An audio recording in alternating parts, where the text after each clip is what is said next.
Hey guys, it's Sam with the Film Fan Club here to continue my review of Orange is the New Black, Season 4. This time I'm going to talk about episodes 7 through 9. I'm starting to lose track, so that's why I'm reading off the notes right here already. What episodes am I on? I don't even know.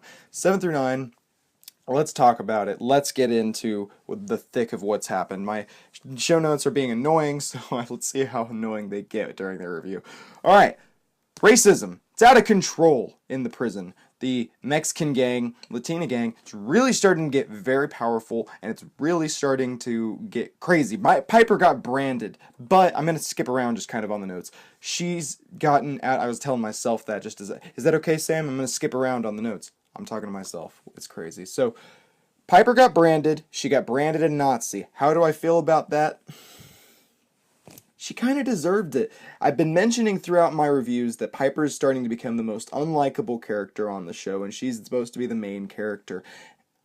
I kind of don't disagree. I don't think that she's I mean, she started an Aryan society in the middle of the prison, and then she expects not to get branded a Nazi. I don't know. What I'm hoping is that this is what it takes for Piper to become a mature character, a mature, responsible character who's not shifting the blame onto someone else. Because she's this whole time that we've known her in the entirety of the show, she's been doing nothing but that. This is not my fault. I don't deserve this. I shouldn't be here. And now then she started to accept the fact that she's here, and now she maybe needs to accept the fact that this is all her fault, that she deserves to be here. What else am I going to start reading about? Lori Petty, I think in one of these 3 episodes we got her tragic backstory. It's really nice. Okay, I like to see her. I like actually all 3 of the backstories that we got. I can't remember the second one, but I do remember Lori Petty's backstory, and I also remember gosh, the Unibrow chick. I don't know her name. I'm sorry. There's so many characters on this show that I don't know the names of, but I do remember the Brow chick. Her backstory was really nice to see. It wasn't as quite as touching as Lori Petty's, but still, I digress. It was really nice. Caputo, his education initiative. He's trying to work within the system to get things done and also have a romance at the same time, and it's not really working because the person that he's dating is so able to distance herself from her job and that nothing gets done to the point. It almost is like they just don't care about it after they come home, and he's actually a guy who cares, who takes his stuff with him. That whenever Sophia's ex-wife is coming in trying to figure out for Sophia's safety what's going on, she's just like, all right, go away, come on, we're off the clock right now, just don't bother us. And so it's kind of scary, and I like seeing that Caputo's at least a nice enough guy that he's like, okay, we do owe these people some answers. Speaking of Sophia, no sign of her at all. What else? Daya's aunt's nail thing is what I have written down. Daya's aunt is getting out, and there's a lot of storylines are starting to kind of be repetitive and boring, and I don't really care about Daya's aunt getting out. I don't really care about this talking to that she's given Daya about what it's like to move out, and I don't know. Maybe it's going to lead somewhere down the line. Right now, it just seems like filler. I don't really care about it. Piper's getting what she deserves. I wrote that down. Judy King and her girlfriend. She's dating the poofy hair African-American woman. Again, I don't know. I'm not good. I'm terrible with names, honestly, on this show. But it's so funny to see Judy King interact with the characters that they despised her at first. I thought there was going to be some violent interactions, but actually they're all just hanging out, having fun, and it's kind of a lighter area, so that's really nice. And speaking of lighter areas, it's really nice. There are some certain scenes. Nikki coming back and. I guess she got out of Max. I don't know how. They didn't really explain how. I guess she's done. Which somebody spoiled it on Twitter for me, Jesse Payne. I guess it wasn't a bad thing to mention it because they just brush it over too in the show itself. So I don't know what she's doing out of Max. I don't know how she got out of Max.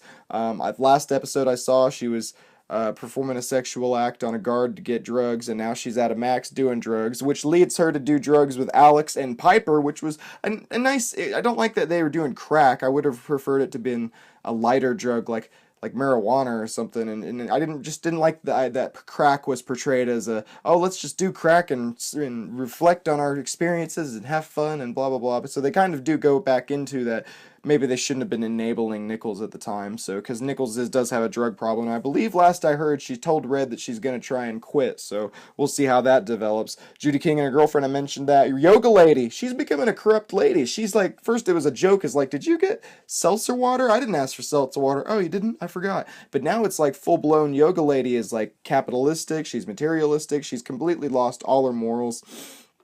I'm sure that's going to lead somewhere, but I don't think it was necessarily necessary, but they had to do something with the character, so why not? But it's just something that I'm not yearning to see how that yoga lady learns her lesson for being corrupt, you know. I'm sure we're going to get it, though. The nun, she went to the shoe to try and save Sophia, so I don't know what's going to go on there, how she's going to get out of it, why she's in there, why, I mean, they just kind of ended with her, looking out, you know, and they closed it in the door, and she looks ominous, and it's like, so we'll see what happens. I don't know what's gonna happen. We'll see how the guards are all sick assholes, okay, and it's getting boring because I'm just tired of them all. Be like, there's this one that made a girl choose between eating 10 dead flies and one live mouse, and they put a gun to her head, and I'm like, why did you need to do that? I don't know necessarily what the guard's gaining by it, other than he's just an asshole. I don't know what the storyline is, how he's, you know, is she gonna get back at him? Is she gonna, you know, how is she gonna come? It's just this to make these characters go through hell unnecessarily, so I don't know. It's just, I didn't think it was the most necessary. If there's a fly in this room right now, and you might be seeing it flying around. I don't know, it's bothering me. If it's bothering you, I'm sorry. Alex and Piper, they're starting to rekindle their friendship. It started a little bit with Piper and Alex smoking crack together, but now they're starting to hang out more and interact more, and they're seen in like group gatherings just with each other. So I think they really drove home the fact that Piper isolated herself. She learned her lesson, and now she's starting to kind of get back to her old self. So maybe that's a good thing. Maybe Piper will become more of a morally sound person. So overall, this series, the season's starting to kind of lose, I don't know, it's starting to kind of lose itself a little bit. It's really suffering from what I keep mentioning. It doesn't have a strict, tight focus. I wish that it did, but it really lacks that. And so sometimes, and this last cluster of episodes prove it, it just kind of loses itself a little bit and just kind of tries to do so much that it kind of achieves at very little sometimes. So I'm interested to see how it's going to go. The rest of the way the rest of these reviews are going to go, at least, is I'm going to do, this was 7, 8, and 9. I'm about to do 10, 11, 12, and I believe there's just one more episode after that. So my final review will be episode 13, and then just looking back on the series in general. So I got 2 more videos to do. So if you're watching, hopefully, you can just kind of keep up with me and as I go along, and we'll get through it together. So you can follow me on the various social media sites, just at Samuel D. Carrico, and until then, I'll see you next time. Thanks, guys.